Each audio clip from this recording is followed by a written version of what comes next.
We're back here at FrightFest UK, and today I am joined by Georgia Conlon, the star and director of new thriller, Charlotte.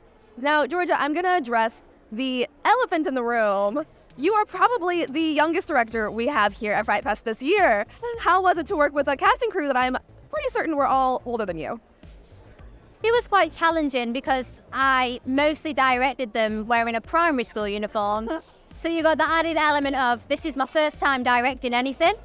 These are all experienced actors, perhaps more experienced than me, and I look 10. So it was more like all that in my mind, but I think as soon as I did my first scene with Dean, it all sort of went away because I thought, no, he understands my vision, and they were all so respectful that just sort of went away for me. And I just thought, you know what, like, I've always wanted to do this and I'm going to do it. So that was just what I did. Now, obviously, you play a character that's been through a lot, and you have to go to some dark places. How did you maintain your sanity?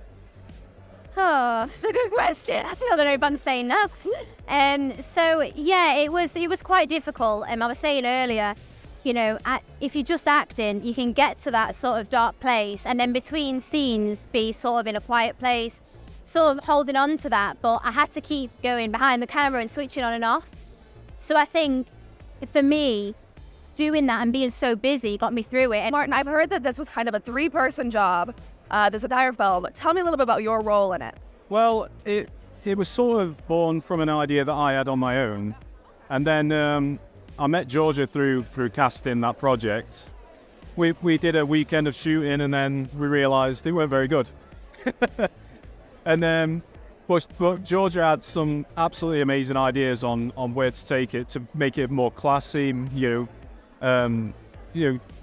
different sort of, I don't know, different ways of exploring the story and introducing new characters and, taking the bad bits out, and sort of, she kind of ironed out all the creases until we had this really nice, solid idea for a film. You work in this film with a director that's much younger than you. What was that process like? To be honest, age never came into it.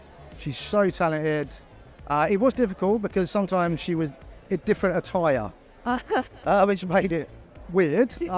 But she's so clever, clued up, articulate, so talented. Age doesn't come into it. If she'd have been a 10-year-old, I would have listened to her. She's very good. You play quite a dark character in this one, and it doesn't appear that way at first. How did you go about building this character? I think I wanted to make him seem as normal as possible because, unfortunately, these kind of people, they don't look like who they are. They are everywhere, unfortunately. So I wanted to get that across that maybe he's all right. I wanted the audience to think, you know what, maybe he's got a past, so what? Everyone's got a past. Maybe he's changed and he's all right now. What advice do you have for other young filmmakers who may want to direct like you have? I think you've just got to do it. Like, I know it's easier said than done, but I had so many doubts. And, the imposter syndrome of, wait, what am I doing? Like, can I do all these things? Like, who's going to think I'm any good? Who's going to listen to me? And I think, I made a film for myself, so I could watch it back and go, I made that film. And, any sort of feedback we get from anyone is amazing. But I think you don't know until you try. And I think I've learned so much from doing this in this sort of way. And now when I, hopefully go on to write and direct my next film, I've learned so much. It's like free lessons.